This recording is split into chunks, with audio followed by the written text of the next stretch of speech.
संस्थापकाय च धर्मस्य सर्वधर्मस्वरूपिणे अवतारवरिष्ठाय রামকৃষ্ণায় তে নমঃ। আপনারা মাঝে মাঝে এরকম শুভ অনুষ্ঠান করে ঠাকুরমা স্বামীজির কথা ও কাহিনী শুনতে আপনারা সবাই একত্র হন, সেটা খুব ভালো।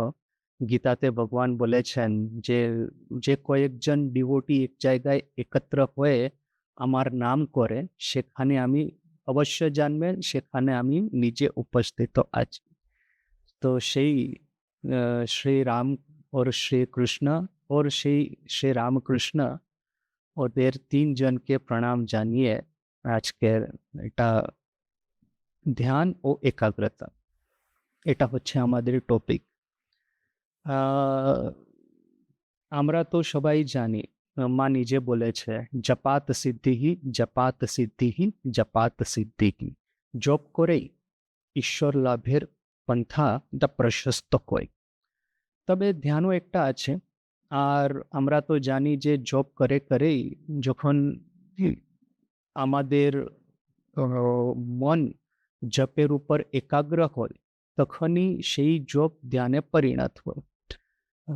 ঋষি পতঞ্জলি যোগ সূত্র রচনা করেছেন, তাতে উনি লিখেছেন দেশবন্ধ চিত্তস্য ধারণা। তার মানে মনকে কোনো এক অবজেক্টের উপর একাগ্র করা, এটাকে বলে ধারণা কিংবা ধ্যানের প্রথম স্টেজ। তারপর আসে তৎপ্রত্যয় একতানতা ধ্যানম।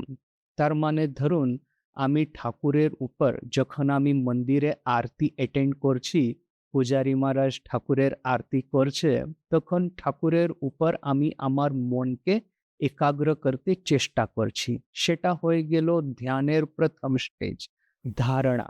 কিন্তু আমরা তো সবাই জানি যে মনকে যখন একাগ্র করতে চেষ্টা করা হয় তখন মন হয়তো 10 জায়গায় 10 ডাইরেকশনে ছুটে ছুটে বেড়ায়। তো মনকে ধরে ধরে বারবার ধরে ধরে এক জায়গায় টেনে নিয়ে আসা, সেটাই হলো ধ্যানের প্রথম স্টেজ।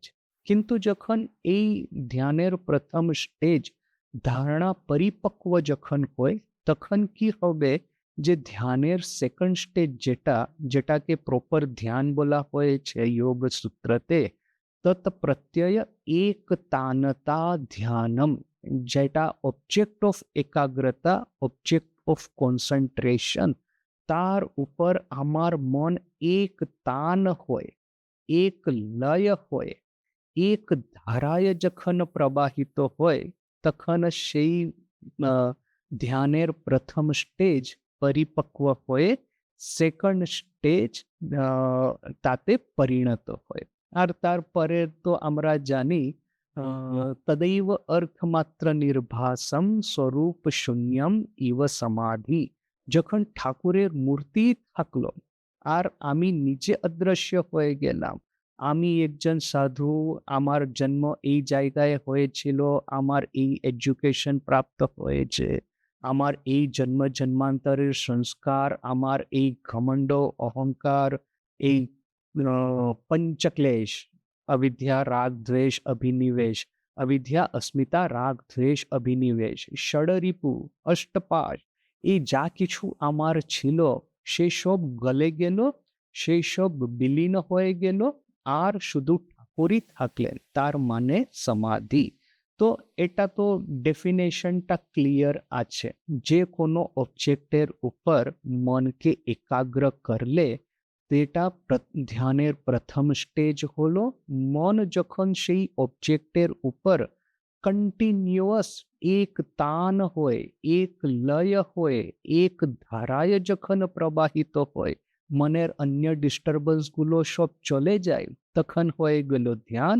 আর যে অবজেক্ট আছে যেটার উপর আমি ধ্যান করছি সেটাই শুধু থাকলো, আর সব আমার নিজস্ব সংস্কার, আমার নিজস্ব আইডেন্টিটি, যেটাকে বলে স্মল আই, সেটা লার্জার আই, কসমিক সেলফ, তার ভেতরে যখন বিলীন হয়ে যায় তখন হয়ে গেল সমাধি। এখন কিন্তু একটা কথা এখানে মনে রাখতে হবে, যে কোনো অবজেক্টের উপর মনকে একাগ্র করলে হবে না। অ্যাকচুয়ালি মনের একাগ্রতা সেটা হচ্ছে জীবনের সাকসেস পাওয়ার একটা সবথেকে বড় সিক্রেট। আমি যে কোনো সাবজেক্টের উপর আমার মনকে একাগ্র করি, তাতে আমি সাকসেস হতে পারি। এখন ধরুন ক্রিকেটার, এই এম.এস. ধোনি কিংবা এই বিরাট কোহলি, এরা সব বড়, বড় ক্রিকেটার। ওরা কি করে সাকসেস হয়েছে? কি করে? এটা আমিও যখন ছোট ছেলে ছিলাম, স্কুলে পড়তাম, আমিও আমার ঘরের সামনে একটা ছোট্ট ময়দানের মতন ছিল, ওখানে ক্রিকেট খেলতাম। তো আমার আর বিরাট কোহলিতে ডিফারেন্সটা কি আছে? আমি সেই স্কুলের ফেরত এসে যখন একটু সময় পেতাম, একটু ক্রিকেট খেলতাম। তাও কিছু সময় হলো, আমার মা ডেকেছে, "চলো এখন আ ডিনারের টাইম হয়ে গেছে, চলো এখন স্টাডি করতে হবে, চলো এখন হোমওয়ার্ক করতে হবে।" তো যেমনি মা ডেকেছে আমি ব্যাট বল ছুঁড়ে দিয়ে, ফেলে দিয়ে আমি মায়ের কাছে ছুটে যাচ্ছি।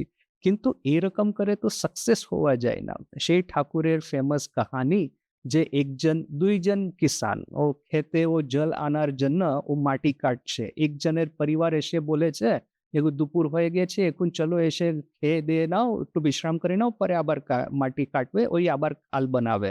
ও ক্ষেতের ভেতর জল আনার জন্য ক্যানেল ওটা বানাতে হবে।" তো সেই কিষান বলছে যে চাষা বলছে, "আচ্ছা ঠিক আছে, তুমি বলছো তখন ঘরে চলে এসেছি, আসছি। রান্না-টান্না মানে খেয়ে-দেয়ে একটু বিশ্রাম করে নিচ্ছি।" তা ওর কিন্তু ওই কেনাল বানানো হলোই না।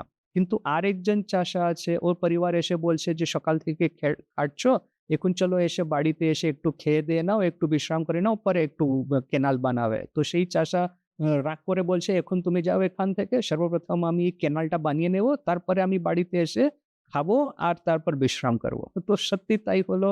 এই কেনালটা বানিয়ে দেওয়া হলো। তারপর ওর ক্ষেতে জল এসে গেল। তখন সেই চাষা বাড়িতে গিয়ে খাচ্ছে আর বিশ্রাম করছে।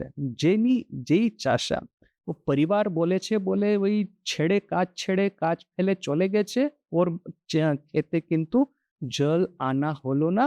আর যেই চাষা, ওর যে পরিবার ডেকেছে তবুও না শুনে কাজ করতে থাকলো, তার কিন্তু ক্ষেতে জল আনা হলো। তো আমারও তাই। যখন মা ডাকছে তখন সব এই ক্রিকেট খেলা ছেড়ে আমি আমার বাড়িতে ছুটে চলে যাচ্ছি। কিন্তু যখন ধরে নিন এই যেটা ওয়ার্লডস গ্রেটেস্ট ক্রিকেটার্স, আ ধোনি আছে কিংবা বিরাট কোহলি আছে কিংবা এই সেই অনেক মানে ক্রিকেটটা আমার কোনো তত ইন্টারেস্ট নাই। কিন্তু এটা শুধু একটা এক্সাম্পল এর জন্য বলছি। আমি পুরোনো জেনারেশনের একটু। তো পুরোনো নাম মনে আছে। সচিন তেন্ডুলকর এইসব। নতুন আমি ততটা মানে এটা আ মানে পড়ি না এতটা, মানে ফলো করি না। তো যাই হোক, ওদের ভিতরে আর আমার কি ডিফারেন্স আছে? ওরা লেগে থেকেছে, খাটছে। খেটে কিন্তু ওরা সেই যেটা স্কিল, যেটা ওনারা অর্জন করতে চায়, সেই স্কিলে ওনারা কিন্তু সাকসেসফুল হচ্ছে। এখন দেখুন, এই একাগ্রতা জীবনে যা কিছু আমরা পেতে চাই, যেমন ক্রিকেট, যেমন মিউজিক, অনেক ক্লাসিক্যাল সিঙ্গার আছে। ঘন্টার পর ঘন্টা রিয়াজ করেই যায়। প্র্যাকটিস করে গলাটা এমন সেধে গেছে, যখন ওনারা গান করে যেন দেবতারা নিজে, ঠাকুরমা, স্বামীজি, যদি আমাদের মন্দিরে এরকম কোনো মহারাজ গান করে কিংবা কোনো ভালো গায়ক ওরা মন্দিরে গান করে, বোধ হয় যেন ঠাকুরমা, স্বামীজি নিজে এটা তল্লীন হয়ে শুনছেন। একটা কাহিনী আছে। আ একজন থিয়েটারের অভিনেত্রী মায়ের দর্শন করতে উদ্বোধনে এসেছে। তো সেই সময় এই অভিনেত্রী তো কি, যে পুরুষের সামনে তো গায়, তো পুরুষের মন লুভানোর জন্য ওদের গাওয়া।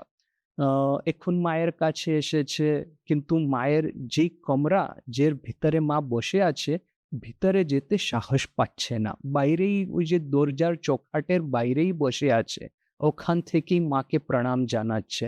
মা বলেছে যে, "ভিতরে আসো।" কিন্তু ও জানে যে মায়ের পবিত্রতা কত, আর আমি কে, তো ভিতরে যাওয়ার সাহস পায়নি। কিন্তু যখন মা বলছে, "আচ্ছা তুমি একটা গীত গাও, তুমি তো অনেক গাও, শুনেছি যে থিয়েটারে এরকম করে গেয়ে বেড়াও, একটু এখানেও গাও।" তো নিশ্চয়ই থিয়েটারে যেমন গীত ও গায় সেরকম তো এখানে মায়ের সামনে গাওয়া চলে না। তো সে একটা ভগবানের ভজন গাচ্ছে।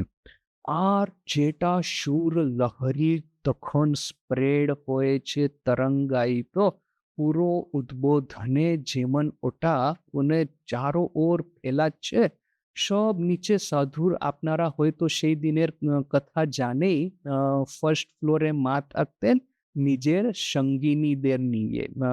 জয়া বিজয়া তো আছেই মায়ের, গোলাপ মা, যোগিন মা, তারপর মায়ের এই সব যদুবংশ। মা নিজে বলছে কে একজন মাকে জিজ্ঞাসা করছে, "মা, আপনি তীর্থযাত্রায় গিয়েছিলেন তো কেমন ভালো লাগলো কি না?" মা বলছে, "হ্যাঁ, তীর্থে তো ভালোই, তবে আমি সঙ্গে করেই যদুবংশ নিয়ে গেছি, তখন আর কি করা যাবে?" তো সেই মায়ের যদুবংশ, সেই পাগলি মামি, সেই পাগলি রাধু, আর এই নলিনী, মাকু এরা তো সবাই আছেই আছে। তো সবাই ১ম ফ্লোরে থাকে। আর সাধুরা যেটা আছে শরৎ মহারাজ, রামকৃষ্ণ সংঘের জেনারেল সেক্রেটারি সেই সময়ে, আর অন্যান্য সাধুরা পাবলিকেশনের কাজ দেখতে হয়, পুরো সংঘের সঞ্চালন করতে হয়, সবাই থাকে গ্রাউন্ড ফ্লোরে। তো এই অভিনেত্রী যখন ঈশ্বরের একটা ভজন গান করতে আরম্ভ করেছে, সেই দিব্য অপূর্ব সুরলহরী এমন একটা সবাই সাধুর প্রাণে লেগেছে।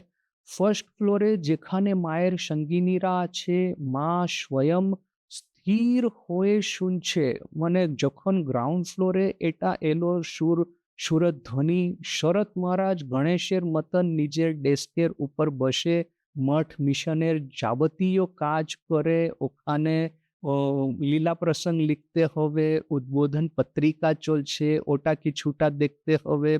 সবকিছু সমস্ত নিজের ডেস্কের উপর বসে করে উনিও একটু স্থির হয়ে গেলেন। এত সুমধুর সুরধ্বনি, সবাই সাধুরা যে যার কাজ করছে সবাই স্থির হয়ে গেলেন। এক মন দিয়ে যেন এই গান শুনছে। যখন এই গানটা সমাপ্ত হলো আর এই অভিনেত্রী মাকে প্রণাম করে বিদায় নিলেন, তখন একজন সাধু মহারাজকে জিজ্ঞাসা করছে, শরৎ মহারাজকে, "আচ্ছা মহারাজ, একটা কথা বলুন, যে এই তো অভিনেত্রী তো থিয়েটারে গান করে পুরুষদের লুভানোর জন্য, পুরুষদের মন লোভানোর জন্য, ওর মুখে এত ভালো সুন্দর স্বরলহরী যে আপনি নিজে মা স্বয়ং স্থির হয়ে একচিত্তে শ্রবণ করছিলেন, এটা কি করে হয়ে গেল? ওনার সুরে এতটা সুমধুর লালিত্য কি করে চলে এলো? দিব্য একটা আনন্দ, দিব্য একটা কাহে বলবে যে শরণাগতির ভাব কি করে চলে এলো?"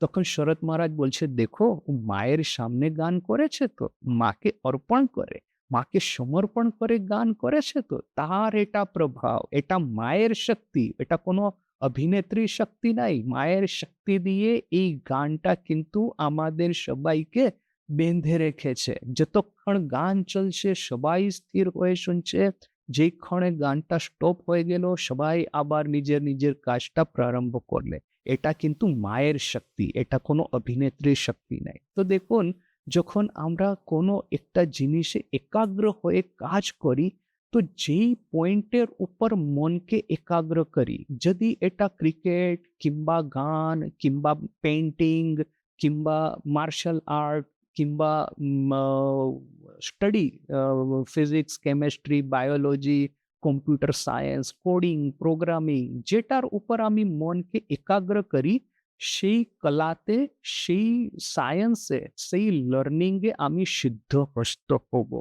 আর যদি এই মনকে ঈশ্বরের উপর একাগ্র করি, তখন দেখবেন ঈশ্বরের শক্তি আমার ভিতর প্রবাহিত হবে। সেই অভিনেত্রী, একটাই অভিনেত্রী যেমন থিয়েটারে গান করে, সেই একটা কথা, যে মানে গানের অবজেক্টটা হচ্ছে মনকে লুভানো। আর সেই অভিনেত্রী যখন উদ্বোধনে এসে মায়ের সামনে, মায়ের কাছে সমর্পিত হয়ে, মায়ের শরণাগত হয়ে যখন গান করেন, তখন ওর ভিতর থেকে যেন মায়ের দিব্য আশীর্বাদ, মায়ের দিব্য প্রকাশ ওটা সবাইয়ের ভিতরে প্রবেশ হয়। তো সেটা হচ্ছে একাগ্রতার রহস্য। কিন্তু একটাও আরেকটা কথা মনে রাখতে হবে। উম মনকে যেকোনো জিনিসে একাগ্র করলে যেমন সেই জিনিসের গুণধর্ম আমাদের ভিতর প্রবেশ করে, তো সেই জিনিস কখনো ভালো হতে পারে, মন্দও হতে পারে। রাজসিকও হতে পারে, সাত্ত্বিকও হতে পারে। সাত্ত্বিক অর্থাৎ কি, এই জপ কিংবা মায়ের ফটোগ্রাফ কিংবা মায়ের কোনো একটা গুণ, মায়ের ছবি, এটার উপর একাগ্র করা। রাজসিক মানে এই স্কিলগুলো আছে। পেইন্টিং, আ চেস, এখন তো এতগুলো ভারতে চেস মাস্টার, চেসের গ্র্যান্ড মাস্টার ভারত থেকে বেরোচ্ছে। তো মানে সিঙ্গিং আছে, সায়েন্স আছে, ক্রিয়েটিভিটি আছে। যে আইনস্টাইন কিংবা নিউটন, এরা যখন কোনো ফিজিক্সের একটা প্রবলেমের উপর মনকে একাগ্র করে, তখন ওই সিক্রেটটা নেচার যেন ওদের সামনে ওপেন করে দেয়। তো সেটা আছে। কিন্তু আর একটা ডেঞ্জারও আছে, তামসিক অবজেক্টও আছে। তার উপর কিন্তু মনকে একাগ্র করলে মনটা পুরো তহস-নহস হয়ে যায়। মনটা পুরো সর্বনাশ হয়ে যায়। আর আমরা তো জানি যে আজকাল এই মোবাইল ফোনের অ্যাডিকশন, তারপরে এখন অনলাইন গ্যাম্বলিং চলে। এই অনলাইন শর্ট ভিডিওস দেখা, এই সোশ্যাল মিডিয়া, এখন এইসব এত লোকেদের ভিতরে ঢুকে যাচ্ছে। এখানে আমি স্যাটারডে আশ্রমে একটা ধ্যানের ক্লাস করি, গাইডেড মেডিটেশন। তো একজন ডিভোটি ওনার একজন ছেলেকে নিয়ে ও প্রতি স্যাটারডে আসে। তো আমাকে সব সময় বলে, "মহারাজ, আপনি আমার ছেলেকে একটু বলুন, এই সব সময় একটা গেম আছে মোবাইলে সেই গেম খেলতে থাকে। আর আমাদের কথা শুনে না। আর ও তো মানে পড়াশোনা তো করতে হবে। পড়াশোনায় যতটা মন ওর নাই, ততই মন ওর এই মোবাইল গেমে থাকে। এই ছোট, ছোট ভিডিও, এই Instagram এইসব দেখতে থাকে। আপনি ওকে কিছু বলুন যে এইসব বন্ধ করে আ পড়াশোনার উপর একটু বেশি ধ্যান দেয়।"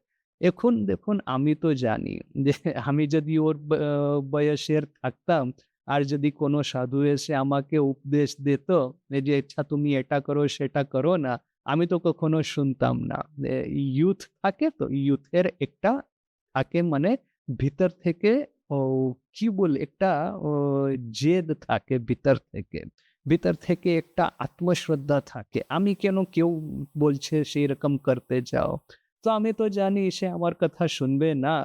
তবুও যেহেতু ওর বাবা বারবার করে বলে, আর সেই ছেলে নিজে তো আমার মেডিটেশন ক্লাস অ্যাটেন্ড করতে আসে। তো আমি একটু বলি, "দেখো ভাই, মা-বাবার যাতে কষ্ট না হয় সেরকম করবে। তুমি তো একমাত্র ছেলে, তোমার কিছু হয়ে গেলে না ওদের তো খুব কষ্ট হবে মনে। তো একটু মনে রাখবে, মা-বাবার তোমার উপর কি উপকার। আর মানে ততটা আ বা টাকা কড়ি নেই বাড়িতে। মানে মধ্যবিত্ত পরিবার, লোয়ার মিডল ক্লাস যাকে বলে এইরকম। কষ্ট করে খেটে মানে কাজ করে ছেলেকে বড় করেছে। এরকম করে খেটে, খেটে ও ছেলের ওই টিউশন, স্কুল এইসব জোগাড় করছে ওর বাবা। তো দেখো, ওদেরও একটু মন রাখতে হবে যে একটু কম করিয়ে দাও। পুরো রাত বসে ওই আ মোবাইল গেম খেলা। তারপর ওর বাবার একটু সন্দেহ হলো যে নাকি ও অনলাইন গ্যামলিং তো করে না তো? অনলাইন এই গেমলিং অনেক কিছু থাকে। তো আপনি টাকা দেবেন কোনো একটা জিনিসের উপর, যদি আপনার জিত হয় ওই টাকা অনেকগুলো করে পাবে, না হলে টাকা হারিয়ে যাবে। এই কত কিছু অ্যাডিকশন আছে এখন এই সময়ে। আপনি এই ছেলেদের, আমাদের এখানে রিডিং রুম আছে ছেলেদের। তো আমি অনেক সময় দেখি এটা রিডিং রুমে কে স্টাডি করে? যে যারা গভর্নমেন্ট এক্সামের প্রিপারেশন করতে চায়, কম্পিটিটিভ এক্সামের প্রিপারেশন করতে চায়, এরা স্টাডি করে। তো এরা ছেলেরা আসে। তো কয়েক ছেলেকে দেখি যে খুব মন দিয়ে কিন্তু প্রিপারেশন করছে, আর কিছুদিন হলে আমাকে এসে বলে ও যে, "মহারাজ, এই পুলিশের চাকরিটা পেয়ে গেছি। ওই পুলিশের এক্সামিনেশন দিয়েছিলাম। আমার সিলেকশন হয়ে গেছে।" কিংবা এই রেলওয়েতে আমি এক্সাম দিলাম। তো এই রেলওয়ে আমার সিলেকশন হয়ে গেছে। তো মানে খুব ভালো, চলো আপনার কেরিয়ারটা বনে গেল। কিন্তু কেউ, কেউ ছেলেকে দেখি ওই এ আব হয়তো বাড়ি থেকে পাঠিয়েছে, "যাও তুমি ওখানে গিয়ে বসো, স্টাডি করো।" রামকৃষ্ণ মিশন লাইব্রেরি যেখানে সাধু মহারাজ নিজে বসে থাকে, ঠাকুরমা স্বামীজির বইগুলো থাকে, ফটো থাকে, তো মানে পড়াশোনা করতে সুবিধা হবে। অনেক তো বাড়িতে এরকম পড়ার সুবিধা তো থাকে না অনেকেরই বাড়িতে। তো তুমি যাও লাইব্রেরিতে গিয়ে স্টাডি করো। হয়তো মা-বাবা এরকম করে পাঠিয়েছে, তো এরা কি করে যে এসে বসে মোবাইল দেখতে থাকে।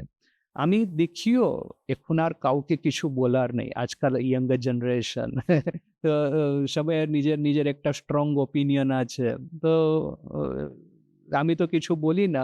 কিন্তু দেখি যে এরকম যারা পড়াশোনাতে মন একাগ্র করে ওরা হয়তো সিলেক্টও হয়ে যায়। রেলওয়েতে চাকরি পেয়ে গেছে, পুলিশে চাকরি পেয়ে গেছে, গভর্নমেন্টে ইউপিএসসি পেয়ে গেছে। মানে যা কিছু ওদের থাকে। কিন্তু এরকম ছেলেও আছে এই মোবাইলের একটা লেগে যায় লত।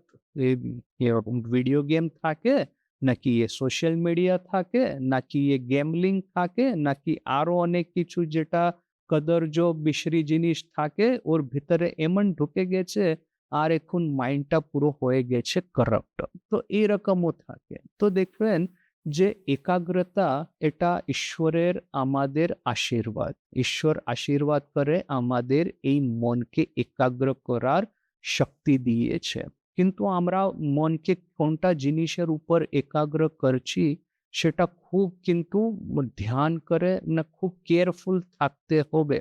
তামসিক জিনিসের উপর যদি মনকে একাগ্র করি, এই গেমলিং কিংবা সোশ্যাল মিডিয়া কিংবা এইসব জিনিসগুলো ওটার উপর যদি একাগ্র করি মনকে, তাহলে পুরো মনটা নষ্ট হয়ে যাবে। রাজসিক কোনো জিনিসের উপর মনকে একাগ্র করি, ক্রিকেট আছে, মিউজিক আছে, সায়েন্স আছে, ক্রিয়েটিভিটি আছে, চেস আছে, অনেকগুলো স্কিল আছে এই জগতে। তো ওটার উপর যদি মনকে একাগ্র করি, ওটাতেও সাকসেস হতে পারবো। জীবনে সফলতা প্রাপ্ত হলে কি হবে? নেম এন্ড ফেম হবে, ভালো ফ্যামিলি হবে, অনেকগুলো টাকা-কড়ি হবে, বড় বাড়ি হবে, আর লোকেরা ১০ জনের লোকেরা গণে মানে। হ্যাঁ, যে উনি একজন হয়েছে, সফটওয়্যার একটা নতুন কোম্পানি ওটা এস্টাবলিশ করেছে, মানে এন্টারপ্রেনিউর একটা নিজের কোম্পানি স্টার্ট করেছে, কোম্পানিটা খুব সাকসেসফুল হয়ে গেছে। তারপর আরেকটা বড় কোম্পানিকে সেল করে মিলিয়নস অফ ডলার অর্জন করে নিয়েছে। খুব ভালো। মানে আমাদের আমেরিকাতে দেখবেন যে আমরা ইন্ডিয়ান কত মানে সব জায়গায় আমরা সাকসেসফুল হয়ে থাকি। সেটা একটা স্পেলিং বি বলে আছে। মানে ওখানে গিয়ে কম্পিটিশন থাকে স্পেলিং কম্পিটিশন। তো স্কুলের ছেলেদের কম্পিটিশন থাকে। তো প্রায় দেখবেন যে আমরা ইন্ডিয়ান ছেলেরা এই স্পেলিং কম্পিটিশনে আমরা প্রায় আমাদের বিজয় হই। তারপরে ইন্টারন্যাশনাল ম্যাথমেটিক্স অলিম্পিয়াড ওখানেও দেখবেন মানে স্কুলের ছেলেরা কম্পিট করে। আর ওখানে এত টাফ ম্যাথমেটিক্স এর প্রবলেমসটা দেওয়া হয় সলভ করার জন্য কি যদি আপনি ওটা সলভ করতে পারেন তাহলে জগতের সবথেকে মানে best of the best mathematician যারা আছে ওদের ভিতর আপনার নামটা চলে আসে। এই নোবেল প্রাইজ দেওয়া হয় যেন কোনো একটা বড় আপনি ডিসকভারি করেছে। এই যে ডেমিস হাসাবিস ডিপ মাইন্ডের ওটা ফাউন্ডার, ও একটা নোবেল প্রাইজ এক্ষুনি পেল যে এআই এর সহায় নিয়ে একটা প্রোটিন আনফোল্ড কি করে হয় সেটাও মানে এআই এর সহায় নিয়ে ওটা খুব একটা ভালো রিসার্চ করেছে। তো অনেক অনেক বছরের রিসার্চ এআই কে দিয়ে আর্টিফিশিয়াল ইন্টেলিজেন্স কে দিয়ে কয়েক বছরের ভিতরেই ও শেষ করে দিয়েছে। আর তার যেটা বেনিফিট হবে মেডিকেল বেনিফিট, নতুন নতুন ড্রাগ ডিসকভারি এইসব, এটা আমরা সবাই ওটা বেনিফিট হব। তো বলে ওকে একটা নোবেল প্রাইজ দেওয়া হয়েছে। তো এই যখন এই আর্টিফিশিয়াল ইন্টেলিজেন্স ডেভেলপ করছিল, এই প্রোটিন আনফোল্ড কি করে হয় সেটা ও যখন রিসার্চ করছিল, তখন বুঝতেই পারছেন ওর মন এইসব জিনিসের উপর কোন হদে একাগ্র হয়েছে। কিন্তু এইসব হয়ে গেল রাজসিক অবজেক্ট। ওর উপর মনকে একাগ্র করলে সাংসারিক সফলতা পাও, ভিতর থেকে নিশ্চয়ই একটা সেন্স অফ অ্যাচিভমেন্ট থাকবে। আর ভিতর থেকে একটা স্যাটিসফ্যাকশনও হবে কি হ্যাঁ, আমি একটা ভালো কাজ করেছি জগতের জন্য। কিন্তু সেটা হয়ে গেল রাজসিক অবজেক্ট। তার উপরে হচ্ছে সাত্ত্বিক অবজেক্ট। ঈশ্বরের উপর ইষ্ট কিংবা ইষ্ট মন্ত্রের উপর, আত্মস্বরূপের উপর যখন আমরা মনকে একাগ্র করি, তখন কি হবে? যে সেই ইষ্টমন্ত্র, সেই ইষ্ট, সেই আমাদের আত্মস্বরূপ, তার ভিতর যেটা সাত্বিক ওজস থাকে, সেটা ধীরে ধীরে করে রিলিজ হয়ে আমাদের ভিতরে ঢুকবে। আর আমাদের জন্ম জন্মান্তরের এটা সংস্কার সব ক্লিন করে দেবে। ভিতরে যা কিছু অঙ্কট বঙ্কট ছিল, কত জন্ম ধরে আমরা এইসব বহন করে আসছি, সব ভিতর থেকে মলিনতা ক্লিন করে দেবে। আমরা আমাদের জীবনটা যেন ধন্য হয়ে যাবে। সেই অভিনেত্রীর মতন। আর একটা অভিনেত্রীর কথা তো আমাদের সবাইয়ের মনে আছেই, ফেমাস স্টোরি। সেই নটি বিনোদিনী ঠাকুরকে সাক্ষাৎ করতে এসেছিলেন। কিন্তু জানতেন যে সবাই যে ঠাকুরের ক্যান্সার হয়েছে কাশীপুরে। তো ও তো অন্য ডিভোটিকেই সাক্ষাৎ করতে দেওয়া হয় না। তো এই অভিনেত্রীকে কি করে নিয়ে যাওয়া হবে? তখন দানা কালী ওকে একটা সাহেবের বেশ সাজিয়ে ওখানে নিয়ে গেছে ঠাকুরের কাছে।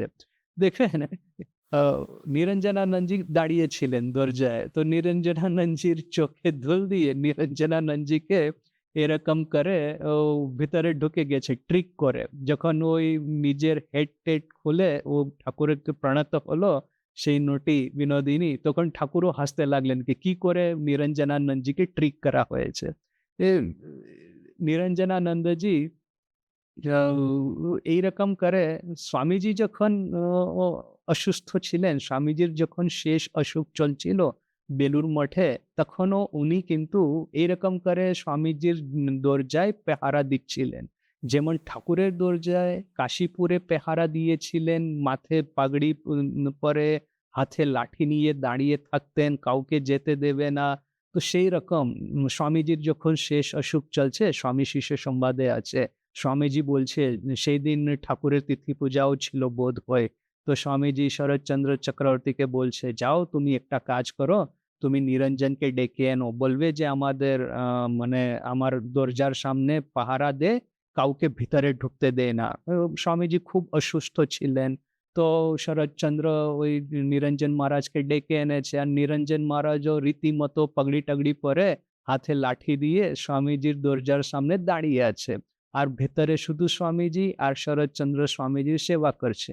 তো কিন্তু দেখবেন যেরকম নিরঞ্জন মহারাজ ঠাকুরের সামনে ফেল হয়ে গেলেন, ভক্তের ভিতরের যেটা থাকে তো আকর্ষণ ভগবানের প্রতি, কেউ বাধা দিতে পারবে না।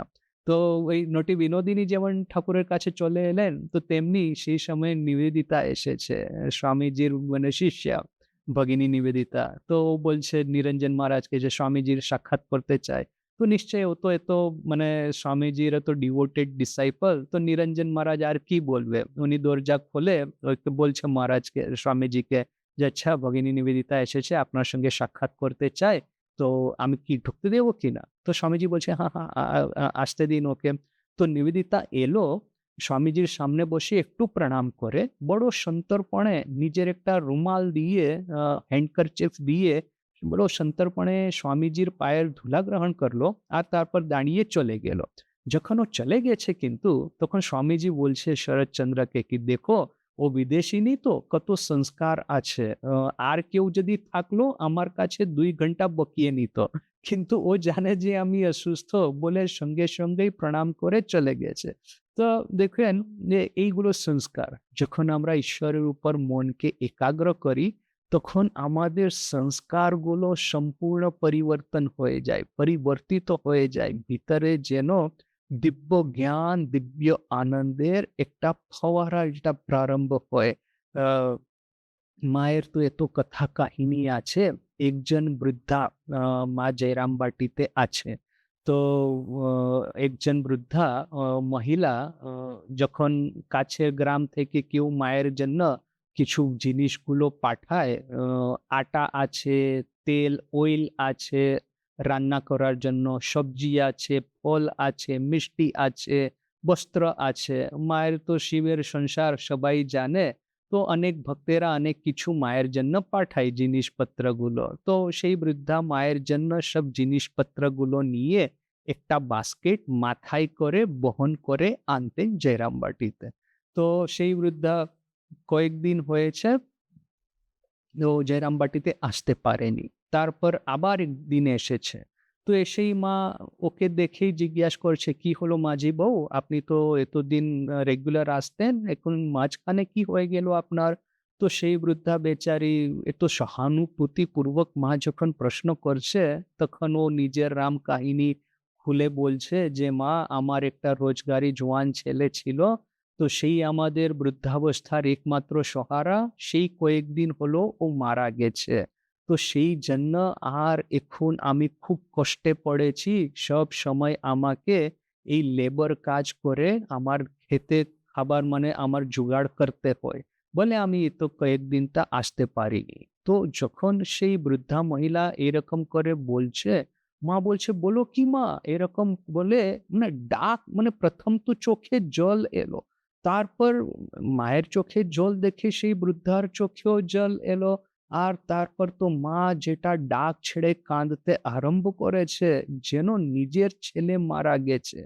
সেই বৃদ্ধার ছেলে নেই, নিজের ছেলে মারা গেছে। মা ডাক ছেড়ে কাঁদছে, সেই বৃদ্ধাও ডাক ছেড়ে কাঁদছে। বাড়িতে একটা হুলস্থুল পড়ে গেল। কি হলো, কি হলো? মা কেন হঠাৎ ডাক ছেড়ে কান্না আরম্ভ করলো?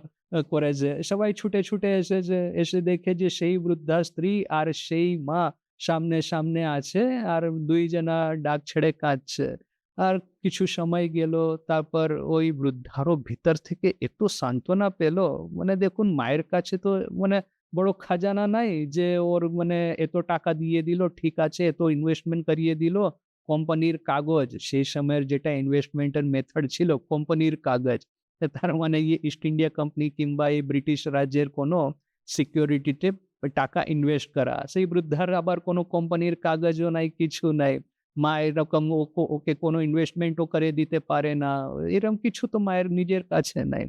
তবুও এই যে মা ডাক ছেড়ে কেঁদেছে, বলে বৃদ্ধা যেটা সান্ত্বনা পেয়ে গেল। মা যখন ওকে বলছে যে, "আচ্ছা, একজন সেবক মহারাজকে" মা বলছে ওকে মাথা দিয়ে মাথায় তেল দেওয়ার জন্য একটা তেল দাও। মাথা ভর্তি তেল ওকে দেওয়া হলো। তারপর একটা বস্ত্র নতুন দেওয়া হলো।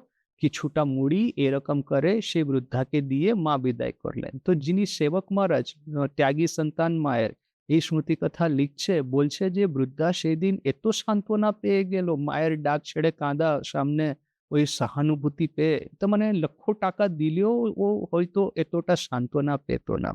তার মানে দেখুন, যখন আমরা মনকে একাগ্র করি, ঈশ্বরের উপর যখন মন একাগ্র হয়, তখন কি হয়? ঈশ্বরের যতগুলো গুণধর্ম আছে, দয়া আছে, ধর্ম আছে, সহানুভূতি আছে, কাম কাঞ্চন ত্যাগ আছে, নিষ্ঠা আছে, শ্রদ্ধা আছে, শরণাগতি আছে, সবগুলো পজিটিভ ভ্যালু যেন আমাদের হৃদয়ে প্রস্ফুটিত হয়। মায়েরই একটা কাহিনী আর এরকম করেই একটা বৃদ্ধা জয়রামবাটি এসেছে রাতের সময়। আর বৃদ্ধা এমনি একদম কাজের জন্যই এরকম কিছু মাথায় কোনো জিনিসপত্র বহন করে নিয়ে এসেছে। এখন রাতের সময় সন্ধ্যা হয়ে গেছে, আন্ধারা হয়ে গেছে আর বৃদ্ধার তার উপর ম্যালেরিয়া জ্বর। তো মা ওই বৃদ্ধাকে বলছে, "আচ্ছা দেখো মাঝি বউ, এখন তো রাত হয়ে গেছে। তুমি একটা কাজ করো, রাতে এখানেই আমার বারান্দায় ঘুমিয়ে পড়ো। আমি একটা চাটাই পেতে দিচ্ছি আর তারপর সকালে তুমি সকাল সকালে যখন ঠান্ডা থাকে তখন চলে যাবে।" তো সেই বৃদ্ধা ওখানে পড়ে মানে শুয়ে পড়েছে। আর কিন্তু এমনি তো বৃদ্ধা, তার উপরে ম্যালেরিয়া জ্বর হয়েছে। তো মানে শোয়ার সঙ্গে সঙ্গেই যেন আষাঢ় মতন হয়ে গেল, মানে আড়ষ্টর মতন হয়ে গেল, বেহুশের মতন হয়ে গেল। আর রাত্রেই সেই বিছানাটা নোংরা করে ফেলল, যেমন ছোট ছেলেরা করে। এখন মায়ের তো সবসময়ের আদত যে সকাল, সকাল আর্লি মর্নিং উঠে পড়ে। তো মাও নিজে উঠে ধ্যান সেরে নিজের রুম থেকে বেরিয়ে যখন দেখলেন যে এই বৃদ্ধা এরকম করে ওই চাটাইটা নোংরা করে ফেলেছে, তখন মা ভাবলেন, দেখো এই নলিনী-টলিনী যখন জেগে ওই দেখবেন যে বৃদ্ধা এরকম করেছে, মায়ের বারান্দাটা, আঙ্গনটা এরকম করে নোংরা করেছে, তো বৃদ্ধার লাঞ্ছনের শেষ থাকবে না। আমিও তো ব্রাহ্মণ ফ্যামিলি, ওই তো ওদের আছে, সূচিবাই আছেন, নলিনী দিদির এইসব। তো তার উপরে এই বৃদ্ধা হয়তো মানে নন ব্রাহ্মীণ। তো এরকম মানে অনেক কিছু হতে পারে। বৃদ্ধার লাঞ্ছনার শেষ থাকবে না। তো মা হালকা স্বরে সেই বৃদ্ধাকে ঘুম থেকে তুলে বলছে, "আচ্ছা, আপনি একটা কাজ করুন, সকাল হয়ে গেছে, আপনি তাড়াতাড়ি বেরিয়ে যান ঠান্ডায়, ঠান্ডায়।" এই একটা শাড়ি এরকম করে কিছু দিলেন আর মা বললেন যে, "এটা নোংরা করেছে, কোনো ভয় নাই, আপনি চিন্তা করবেন না।" তো বৃদ্ধা মায়ের আশীর্বাদ নিয়ে চলে গেছে। এখানে মা নিজে সেই চাটাই আছে ক্লিন করে ওটা পুকুরের পাড়ে শুকুতে দিয়ে দিয়েছে। আর সে তো টাইলস-ফাইলস ছিল না যে ওটা মপ করে ক্লিন করে দেয়। ওটা তো গোবর লেপা ওইসব কিছু। তো মা সেই ক্লিন করে গোবর আবার নতুন করে লিপে দিয়েছে। আর আবার নিজের রুমে গিয়ে বসে পড়েছে। মানে আর কারোর উঠার আগেই এসব কাণ্ড হয়ে গেছে। মা কাউকে কিছু বলছে না। কিন্তু মানে মায়ের যেটা সঙ্গিনীগুলো ছিল, ওদের কারোর হয়তো নজরে একটু তীক্ষ্ণ ছিলেন। উনি দেখলেন যে সকালে কে গোবর লিপন করেছে এই বারান্দায়। তো উনি ইনভেস্টিগেশন আরম্ভ করলেন। মাকে জিজ্ঞাসা করলেন, "মা, আমরা তো কেউ গোবর মানে দিই নাই সকালে। আপনি কি এরকম করে লিপেছেন?" তখন মা স্বীকার করলেন, "হ্যাঁ, ও সেই বৃদ্ধার এরকম হয়েছিল। আর সবাই যদি জেগে যেত তাহলে তো সবাই ওকে নিন্দা করত, লাঞ্ছনা দিত বলে আমি নিজে এসব করে দিয়েছি, বৃদ্ধাকে বিদায় করে দিয়েছি।" তখন এরা বুঝতে পেল যে দেখুন মায়ের হৃদয় কেমন। তা নয় যে সেই বৃদ্ধাকে আমি কে নাতি, জাতি, কুল, শীল, মান, অভিমান, লজ্জা, ঘৃণা, ভয় এইসব অষ্টপাশ দিয়ে কত মায়ের মন উপরে ভ্রমণ করছে সেটা আমরা কি বুঝতে পারি? সেই জিতেন মহারাজ, আ ভবিষ্যৎ স্বামী বিশুদ্ধানন্দজি সেই স্কুলের মানে কলেজে পড়া ইয়ং মেন জয়রামবাটি যাচ্ছে, ১ম বার যাচ্ছে মনে ভাবছে যেমন শহরের রীতি যে কেউ যদি আমাকে ইন্ট্রোডিউস করে দেয় মায়ের সামনে তাহলে ভালো হয়। না কোনো ইন্ট্রোডাকশন নাই, কোনো মানে ওইটা ইন্ট্রোডাক্টরি লেটার নাই। আমি গিয়ে বসে গিয়ে পড়বো, মা হয়তো কি ভাববে? মা তো জিজ্ঞাসা করবে যে, "কে আছো তুমি? কেন এসেছো?" নিশ্চয়ই এরকম কিছু জিজ্ঞাসা করবে। সেই জিতেন মহারাজ সেই সব ভাবনা চিন্তা নিয়ে জয়রামবাটি এসে উপস্থিত হলেন, মাকে সাষ্টাঙ্গ প্রণাম করলেন। আর মাকে জিজ্ঞাসা করলেন, "কে আছো তুমি না? কেমন আছো বাবা? রাস্তায় কোনো কষ্ট হয়নি তো?" যেন কত বছরের নিজের ছেলে ওটা মানে ও চলে গিয়েছে আর এতদিনের পর আবার দেখা হলো। সেই হৃদয়ের ভাব দেখো মায়ের কিরকম করে প্রস্ফুটিত হচ্ছে। যার সঙ্গে কোনো সম্পর্ক নাই এরকম লোককেও যেন নিজের বানিয়ে দিচ্ছেন। তো একাগ্রতা মনকে যখন কোনো ঈশ্বরীয় সাবজেক্টের অবজেক্টের উপর একাগ্র করি তখন এইসব আমাদের সদ্গুণ রাশি স্পেশালি আমাদের হৃদয়টা ওটা প্রস্ফুটিত হয়ে যায়, পুরো জগতের প্রতি ভিতর থেকে একটা প্রেম, একটা স্নেহ, একটা ভালোবাসা প্রকট হয়। সর্বম খলবম ইদম ব্রহ্মণি, প্রত্যেক জিনিসের ভিতরে সেই ঈশ্বর কিংবা সেই ব্রহ্মাণ্ডই আমরা সাক্ষাৎকার করে থাকি। এই আলাদা, আমি আলাদা, ওকে কষ্ট দিলে আমার মনে আনন্দ পাও, ওর নিন্দা করে আমি খুশি হব, সেই সব জিনিসগুলো কোথায় অদৃশ্য হয়ে যায়? শুধু থাকে ভালোবাসা, শুধু থাকে আশীর্বাদ জগতের সবাইয়ের প্রতি। তো সেটা ধ্যান করলে এই সবগুলো বেনিফিট আর ধ্যান মানে একাগ্রতার সিক্রেটটা কি? যে ঈশ্বরীয় অবজেক্টের উপর মনকে একাগ্র করতে হবে। এখন জাস্ট ছোট্ট করে ধ্যানের মেথডটা কি সে একটু ডিসকাস করে নিই। আমি নিজে গাইডেড মেডিটেশনের ক্লাস করি, এখানে আশ্রমেও করি। তো আমি ইউজুয়ালি বলি যে ৩ টে রুল আছে যেটা আমাদের সবাইকে ফলো করতে হবে যদি ঠিক ধ্যান করতে গেলে। রুল নাম্বার 1 আছে, হয়তো আমরা সবাই দেখেছেন বা YouTube দিয়ে নাকি আর কোথাও আমরা আ শুনেছি যে চোখটা বন্ধ করে সেই ভ্রূমধ্যে ধ্যান করতে হবে। এরকম কিছু আমরা দেখেছি। ঠাকুরের কথাও আমরা দেখেছি যে যতবার ঠাকুর চোখ বুজে মা মানে স্বস্বরূপের চিন্তন করতেন, মাঝখানে মা কালী চলে আসতেন। তারপর তোতাপুরি করলেন নাকি একটা কাঁচ নিয়ে ঠাকুরের এই ভ্রূমধ্যে আজ্ঞাচক্রে একটু প্রেস করলেন। বললেন যে, "এই যে ব্যথা হচ্ছে তার উপর মনকে একাগ্র করো।" তো ঠাকুর ওটার উপর মনকে যখন একাগ্র করলেন, তারপর যখন মায়ের সেই ভুবন মোহিনী স্বরূপ প্রকট হলো, ঠাকুর জ্ঞান অসি দিয়ে মাকে দুই মানে এ করে দিলেন, আর তারপর ভিতর থেকেই মন যেন ব্রহ্মভাবে আরূঢ় হয়ে গেল, ঠাকুর নির্বিকল্প সমাধিতে মগ্ন হয়ে গেলেন। তো এইসব অনেক কিছু আমরা শুনেছি, পড়েছি, দেখেছি বলে আমরাও যখন ধ্যান করতে চেষ্টা করি, চোখ বুজে নিই আর আজ্ঞাচক্রের উপর হয়তো মনকে একাগ্র করি। এটা এক্সট্রিমলি ডেঞ্জারাস, কখনো করবে না। এটা হলো অনেক অ্যাডভান্স মেথড। যখন ঠাকুর নিজে বলতেন বিষ্ণু যোগ আর শিব যোগ। বিষ্ণু যোগের মানে হলো মনকে হৃদয়ের উপর একাগ্র করা। অনাহত চক্র আমাদের হৃদয়ে থাকে, বিশুদ্ধ চক্র, আজ্ঞা চক্র, সহস্রার পদ্ম। তো সর্বপ্রথম ধ্যানটা করতে হয় বিষ্ণু যোগ, হৃদয়ের উপর, অনাহত চক্রের উপর মনকে একাগ্র করতে হয়। যদি আমরা সোজা একেবারে গিয়ে আজ্ঞা চক্রে উঠে বসি, তখন আর কি হবে?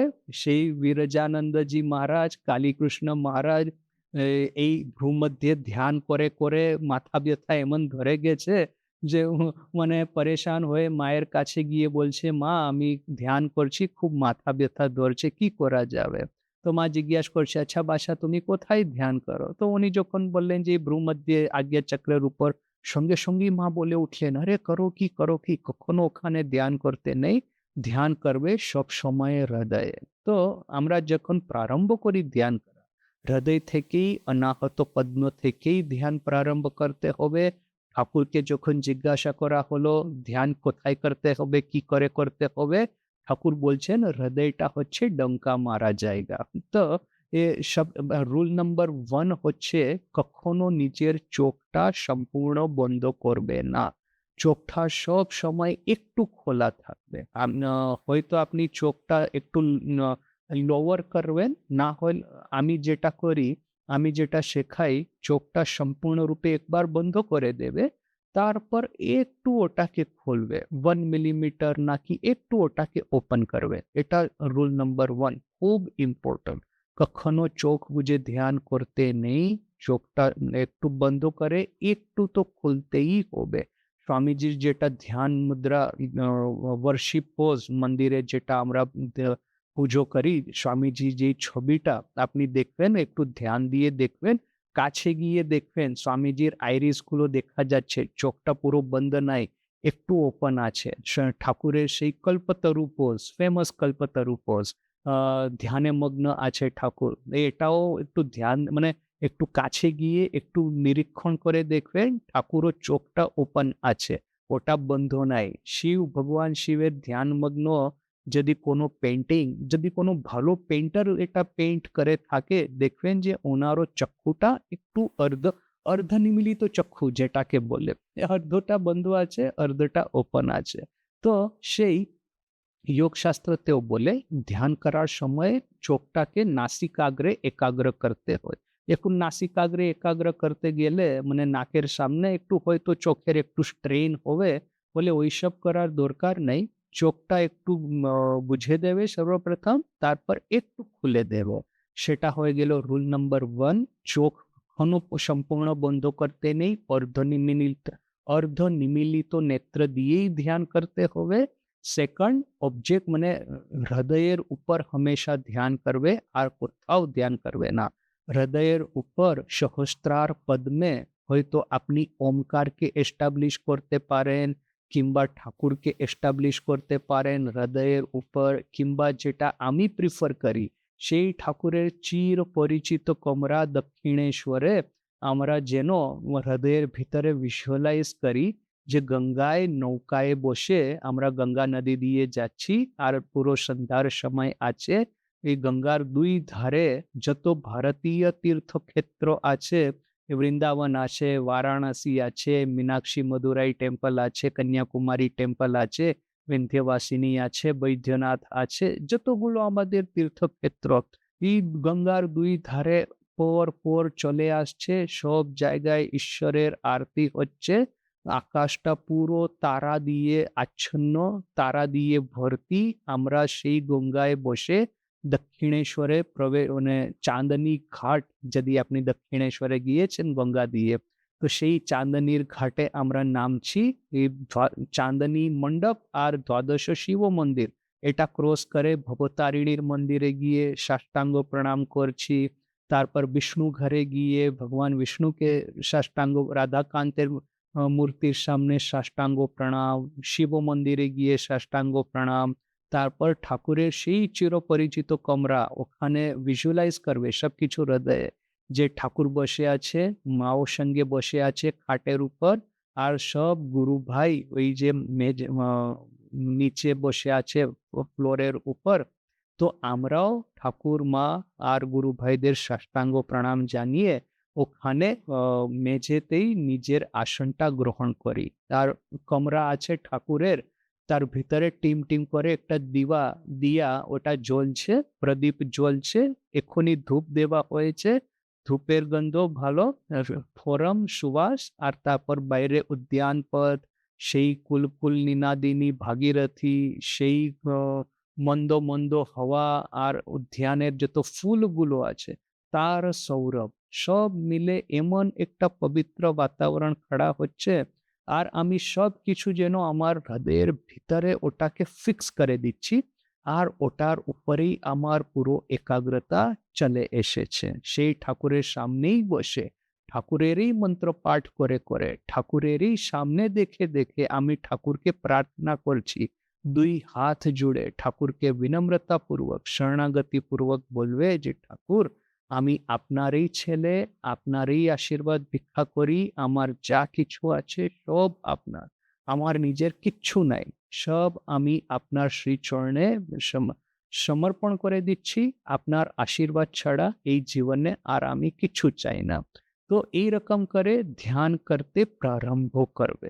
আর এটা হয়ে গেল সেকেন্ড রুল, এটা পুরো হৃদয়ের ভিতরে করতে হবে। আর থার্ড আছে, আমাদের ব্রেনটা সম্পূর্ণ ব্ল্যাঙ্ক করে দিতে হবে, ব্রেনটা সম্পূর্ণ ডার্ক করে দিতে হবে, ব্রেইনের ভিতরে, মাইন্ডের ভিতরে, মাথার ভিতরে কিচ্ছু থাকবে না। যা কিছু আমাদের ধ্যান আছে সব হৃদয়ে, হৃদয়টা প্রস্ফুটিত হচ্ছে, আর ব্রেইন আছে, আমাদের হেড যেটা আছে ওটা পুরো ডার্ক হয়ে গেছে। তো এটা 3 রুলস ধ্যান করা। আর একটা ছোট্ট কথা, এটা নিয়ে আমরা শেষ করব। যারা রামকৃষ্ণ সঙ্ঘে আছে, যারা ঠাকুরমা স্বামীজির ভক্ত, ওদের পক্ষে জপ ধ্যান করা কিচ্ছু কোনো ব্যাপার নাই। কেউ কেউ এসে আমাকে বলে যে মহারাজ খুব কষ্ট পাচ্ছি, মন একাগ্র হচ্ছে না, মনটাকে আমি কনসেন্ট্রেট করতে পারছি না।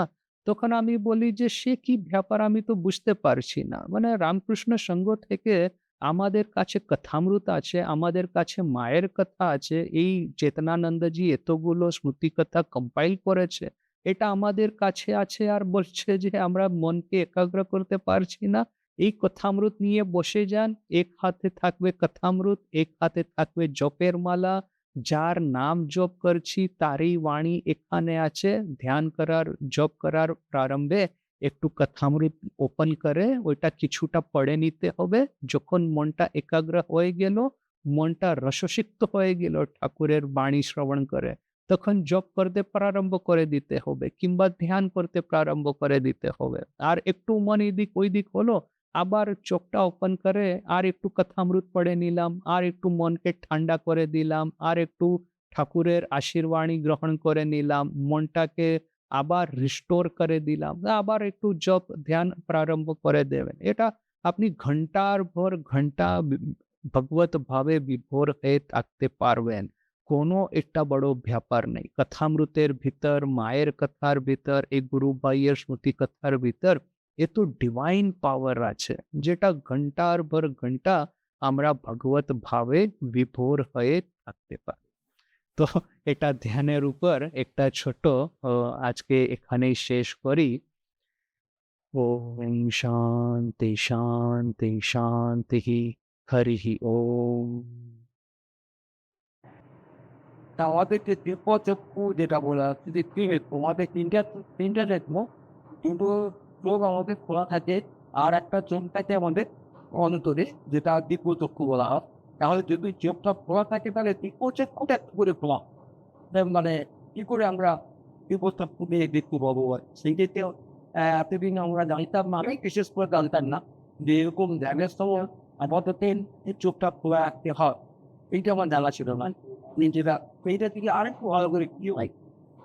তো দেখুন, এখানে তো সময়ের অভাব। আপনি আমার মেডিটেশন ক্লাস অনলাইন জয়েন করবেন। ওখানে আমি নিজেই আপনাকে গাইড করব কি করে মেডিটেশন করতে হয়। দেখুন, মেডিটেশনটা সহজ ব্যাপার নাই। মানে একটু প্র্যাকটিস করতে হবে আর একটু গাইডেন্স রেগুলার দরকার। হ্যাঁ না? তো আমি আজকে কি করলাম, একটু উপর থেকে একটু বুঝিয়ে নিলাম। কিন্তু তারপর আপনাকে রেগুলার প্র্যাকটিস করতে হবে। দেখুন, আরেকটা আমি ইন জেনারেল বলে দিচ্ছি। এখানে জেনারেলি বলা যাবে, স্পেসিফিক্যালি কিছু বলা যাবে না। জেনারেলি আমি বলে দিচ্ছি, স্বামী হরিপ্রেমানন্দজি মহারাজ এ মায়ের একজন সন্তান ছিলেন। জয়রামবাটিতেই মায়ের সেবা করতেন। আর মনটা খুব সহজ সরল, মানে ছোট শিশুর মতন। মায়ের উপর সম্পূর্ণ ভরসা আছে, কিন্তু ততটা মানে বিদ্যা ও পাণ্ডিত্য এরকম কিছু নাই। এখন উনি দেখছে যে অনেকেই এসে মাকে জিজ্ঞেস করে, "আচ্ছা মা, এই কুণ্ডলিনী কি করে জাগ্রত হয়? এটা কি, সেটা কি? ভ্রূমধ্যে, আজ্ঞাচক্র, সহস্রার এইসব।" তো শুনে ওনারও একটু প্রশ্ন হলো যে, "আচ্ছা, এই কুণ্ডলিনী কি জাগ্রত হতে হয়? কি করে হতে হয়?" তো উনি একদিন মাকে সহজভাবে জিজ্ঞাসা করছে, "আচ্ছা মা, এই কুণ্ডলিনীটা কি? আবার ওটা কি করে জাগ্রত করা যাবে?"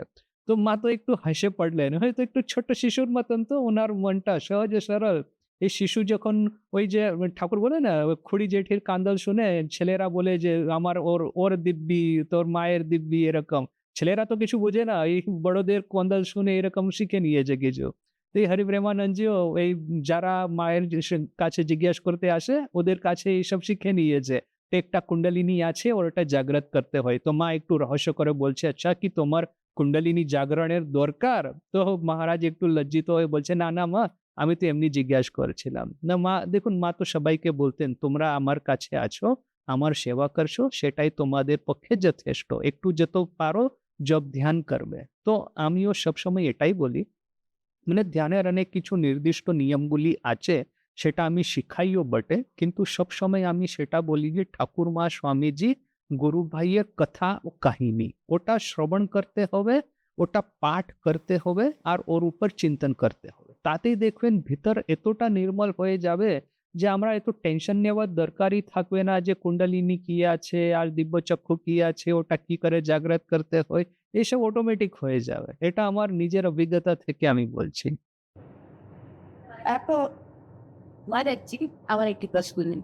আচ্ছা, আমরা কাজ যখন পুরোপুরি একাগ্রতার সাথে করি, আহ, হয়তো আমি কাজটা কমই করছি, আহ, কিন্তু তাহলেও পুরো মনটা কি আমরা তার মধ্যে নিবিষ্ট করতে পারি? অনেক সময় কাজটা হয়তো ঠিক মতো করলাম, কিন্তু পুরোপুরি একদম 100% দিয়ে কিছুটা তো আমাদের থাকে, আরে এই কাজটা আমি করে আছি, এই কাজটি শেষ করে ফেলেছি, এভাবে আমাকে এটা শিখতে হবে। দেখুন, মায়ার জগতে 100% তো কিছু হবে না। তাই তো? আমরা তো যথাশক্তি, মানে ইভেন অনেকগুলো মন্ত্র থাকে, আমাদের ওখানে লেখা থাকে যথাশক্তি আমরা অনুষ্ঠান করছি। কেন না হলে মিথ্যা কথা হয়ে যাবে। ঠাকুর বলেন তো, এই ছেলেদের আমি মিথ্যা ধরি না। একজনকে জিজ্ঞেস করলেন, "কেন তুই এলি না? বলেছিলে আসবে।" তো ও বলছে যে, "আমার বাড়ি থেকে পারমিশন দেয়নি।" তখন ঠাকুর মাস্টার মহাশয়কে বলছে যে, ওদের মিথ্যা আমি ধরি না। কেন? এরা স্বতন্ত্র নাই।" তো আমরাও স্বতন্ত্র নাই। আমরাও এই মায়ার ভেতর বেঁধে আছি। তো আমরা যথাশক্তি পারবো ততটা আমরা করব। যে ঠাকুর আমাদের মিথ্যা ধরবে না। তাহলে কিছুটা চেষ্টা করলে তো অনেকটা পার্সেন্টেজে একটা পরিবার আছে, কিন্তু তার তোমার হয় না তা পারি না মাঝে মাঝে।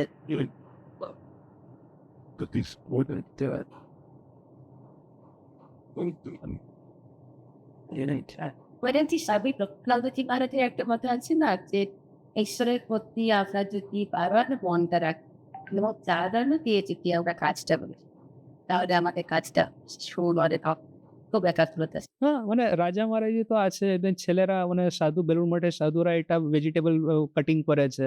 তো একটা আলু নিয়ে দেখছে যে এটা আলুটা যেটা পিল করেছে তার খুব ভালো ধ্যান হবে। তো সে কে? তো সেই শুদ্ধানন্দজি মহারাজ। মানে ওই স্বামীজি নিজে বলছে তো, বড় বড় কাজ হুজুকে এসে অনেকেই করে ফেলে। কিন্তু যখন ছোট ছোট কাজ পারফেকশনের সঙ্গে করার সময় যখন আসে, তখন বোঝা যায় যে ভিতরে কতটা একাগ্রতা, কত মনের স্টেবিলিটি আছে। ॐ शान्ति शान्ति शान्तिः हरिः ॐ तत्सत् श्रीरामकृष्णार्पणमस्तु।